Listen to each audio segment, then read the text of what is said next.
In the 14th century, the plague killed up to 50 million people in Europe. You could wake up fine and be dead by nightfall, with buboes the size of apples, blackened limbs, and lungs filling with blood. So let's find out. If you lived in medieval Europe, peasant or king, would you survive the Black Death? Let's take a look. So what was the Black Death? The Black Death wasn't just one disease, it was 3. Bubonic, which infected your lymph nodes, septicemic, which poisoned your blood, and pneumonic, which rotted your lungs from the inside.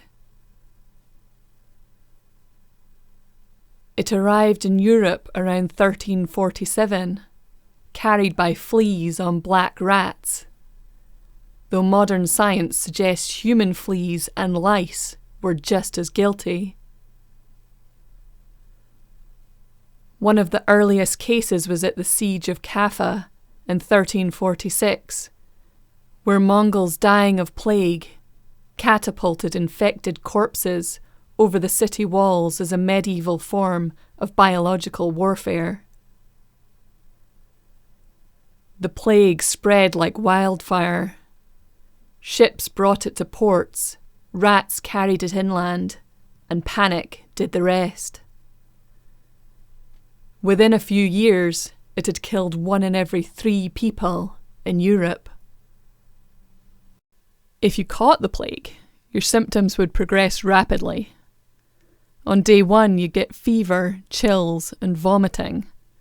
And on day 2, you'd start to get painful black swellings, buboes, on your groin, armpits, or neck. You'd start to rot before you're even dead. If you had septicemic plague, your blood turned toxic. Black patches appeared on your skin, and you'd die before the buboes even showed up. With pneumonic plague, you'd cough blood and suffocate in your own fluid, all within 24 to 48 hours. So, if you were a peasant in medieval Europe, would you survive?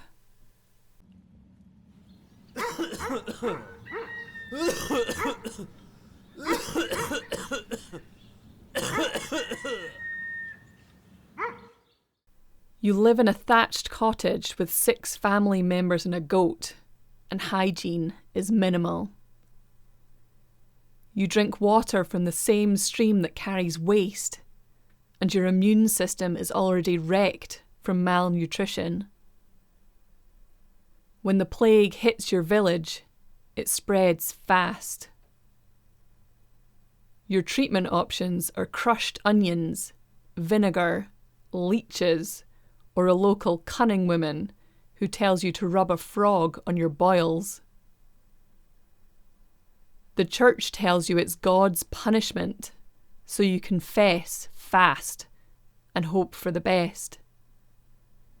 However, the best doesn't happen. You die within days, buried in a hastily dug pit with dozens of others. No last rites, no grave marker, dumped in a cart when it is dragged down the street with a man shouting, "Bring out your dead!" But if you live in an isolated rural area, away from trade routes and cities, you might survive by sheer luck and avoiding fleas.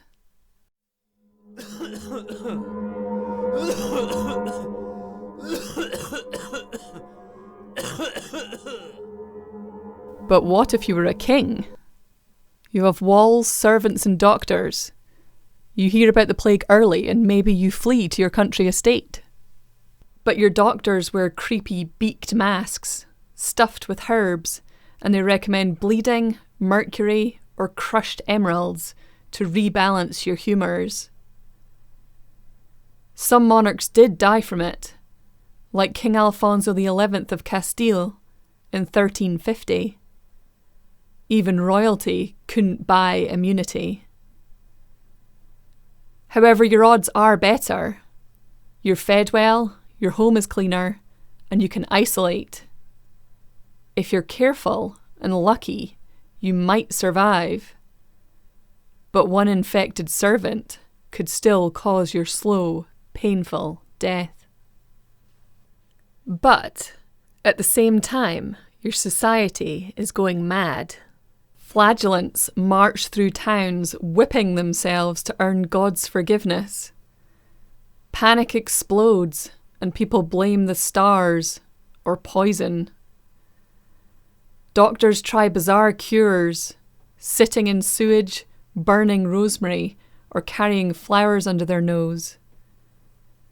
And those horrifying masks that plague doctors wore, with the huge beaks, were because they thought the herbs inside would filter the bad air.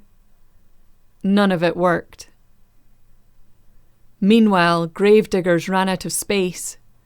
Bells rang constantly to mark new deaths, and the cities stank of death.